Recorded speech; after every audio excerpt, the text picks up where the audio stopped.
Hello guys, how's it going? My name is Dal. Over the last few weeks I've been playing a ton of WoW Remix for Mists of Pandaria, a brand new mode for World of Warcraft to help us prepare a bunch of characters ahead of the War Within expansion with an accelerated leveling, but also an opportunity for many of us to be able to purchase a bunch of cosmetics and collectibles to take into the next expansion. But all of those collectibles, mounts, and other cosmetics all cost a currency of bronze, which is a currency that I feel like I can never get enough of. Technically, you can get bronze from just about everything, from slaying rares out in the open world, looting treasures, completing quests, or even participating in group activities, though many players found more efficient ways to get bronze through various open world farms, which all have been slashed one after another by Blizz over the last few weeks, which leaves the rest of the community with only a handful of ways to be able to efficiently farm out bronze on any one of your characters. So for this video, I want to go over all of the different ways that you could farm out bronze now, after all of the other popular methods have all been nerfed one after another. But right before that, if you guys enjoyed these kind of videos for the WoW Remix Mists of Pandaria and you want to see more, be sure to follow the channel. Otherwise, let's dive right in. So to start things off, let's first go over some of the farm spots that you can take advantage of. The first one though being the easy one with the Dalaran trolls in the Isle of Thunder. To unlock the Isle of Thunder, you will need to do a short quest line in order to even unlock the entire zone. It starts out in Townlong Steps, but once you have the actual Isle of Thunder unlocked, there's going to be a key location right by the docks where you'll find a ton of Zandalari that spawn fairly regularly. With the docks filled with trolls, what you need to do for this location to really maximize your bronze gains is to delegate 4 stations where a huge bulk of all of these trolls usually hang out in, and then have a group of 4 players take up every single one of those spots. Though with how big the area is, you will need to have players rotating fairly regularly just to make sure that everybody is looting the bronze as well as all of the gear that can eventually be scrapped.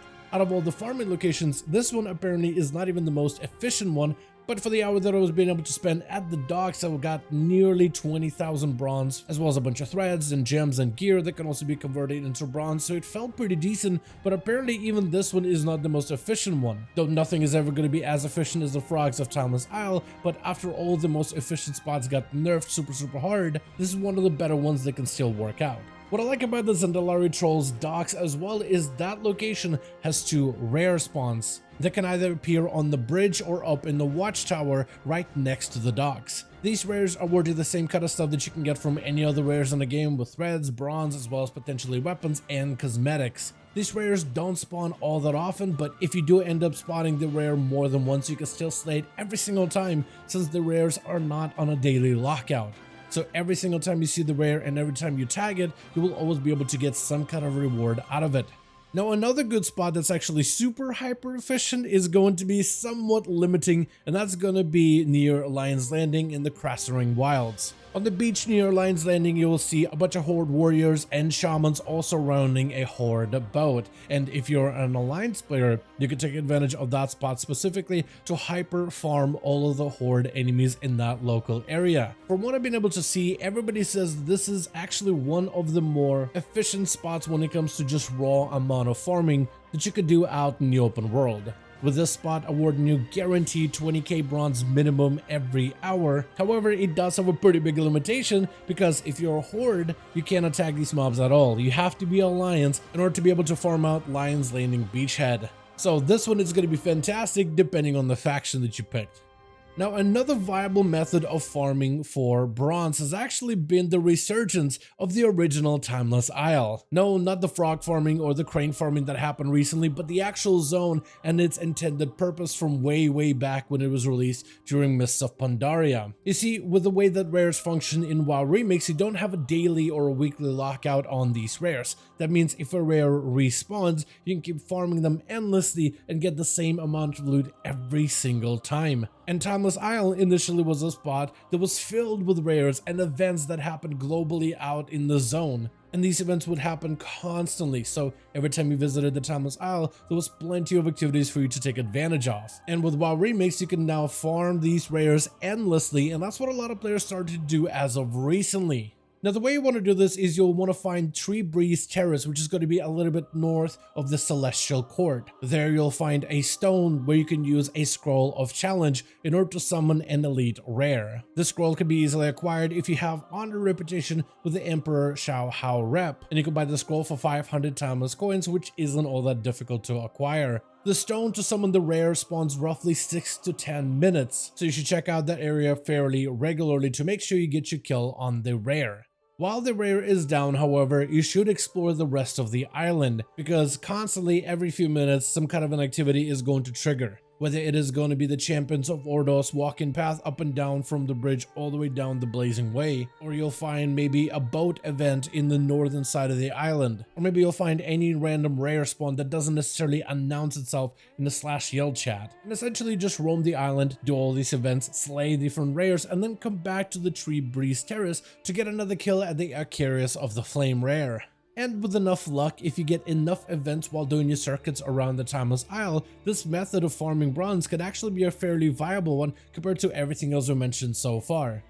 Now, another potentially viable way of getting bronze is to simply run dungeons, specifically heroic dungeons. You see, Blizzard has been going after every single way to farm out bronze that is accessible in the open world. Whether it is the frog farm, the crane farm, the goat farm, or even the hawk farm, all open world farms have been slashed one after another. But instead, they've been adding even more incentive for players to do less open world content and instead do more group instance content, such as new incentives for dungeons, new incentives for scenarios, and even more incentives for raids. So, ideally, if you can run a heroic dungeon rather quickly, you could potentially gain quite a bit of bronze for every single dungeon run. That being said, as a max level character, unless you're fully geared with an amazing cloak, there's a pretty low chance you're going to be able to blaze through the instance quickly, therefore it becomes less of a regular spammable activity. But if you could cut down on the time spent inside of the dungeon, that could result in much better bronze gains in the long term. And the players that are able to have the fastest time inside of dungeons are actually low level players that can utilize scaling in order to give themselves a little bit of that unfair advantage. The way you can replicate that yourself is by using a trial account, as well as some multi-boxing to run through dungeons rather quickly. Trial characters are capped out at level 20 to give players an opportunity to test out the new WoW Remix mode, but as a trial character, you can't level beyond level 20 to obtain any of the other unique rewards. And essentially, anybody can add a trial version on their account, which will basically treat it as a separate account from your main. So what you do is make a trial character as either a Guardian Druid or as a Holy Priest, just anything they can get fast into dungeon queues. Both Guardian Druids and Holy Priests have fantastic gem interactions if you get the right gems on your gear that can really shorten the time spent inside of instances. And what you want to do is run 2 instances of World of Warcraft, one on the trial character and then one on your main, and have your main character follow around after your trial. And all you have to do is play on that trial character, AoE stuff down, blast through all the bosses and through the entire instance quickly and easily, which allows you to obtain easy bronze, easy threads, quests, gems, as well as other gear that can be scrapped for additional bronze. Just remember to tab out to the other character to loot all of these items once in a while, or instead what you can do is park your main character at the entrance of the dungeon, run through it on your trial, then tab over to your main, and then run through and loot everything afterwards. And the final way of obtaining bronze right now in WoW Remix is by simply leveling a brand new character to level 17. After the nerf the cloaks for anybody that touched those frogs during the insane frog farm that happened pretty early into the WoW Remix, every player that wasn't there for the frog farming was instead reimbursed with additional bronze simply for leveling a character to level 70. And this quest applies for every single character that you level afterwards, which awards you with different amounts of bronze for each in various levels, with a 3,000, 7,000, and 30,000 bronze rewards overall amounted together into overall 40,000 bronze just for leveling a fresh character to 70. Though unlike all of the other bronze farming methods that we talked about in this video thus far, this one is only really good if you want to buy cosmetics and mounts and transmogs. This one isn't really that great for your main character to be able to upgrade all of the gear and items. This one is mostly for all of the collectibles that you're trying to obtain for WoW Remix. Now, the most efficient ways to level a brand new character is to raid as soon as you hit level 25. The more bosses you kill inside of raids, especially in normal, the better you can upgrade your cloak with additional bonus experience. Now, while you're raiding on that character, one of the things that you can do in order to maximize your experience gains, but also maximize your scaling benefits while being a low character, is to finish the raid but not loot any one of these bosses. You see, every time you loot a boss, you gain additional bonuses for your cloaks, but also when you loot the boss, you gain additional character experience. And if you end up leveling up too many times while inside of a raid, your character actually grows weaker, because unless you're able to leave that raid and then upgrade all of your gear, as your character levels higher, your gear needs to scale with you, and unless you're upgrading your gear as you're leveling, your character actually gets weaker and weaker with every level, which is kind of a weird consequence of just how scaling system works. So to maintain all of your scaling benefits, you simply don't want to loot any of their bosses if you can help it. Just let their gear sit on the boss, and when you zone out of the instance, it will instead be sent to your mailbox for you to collect later.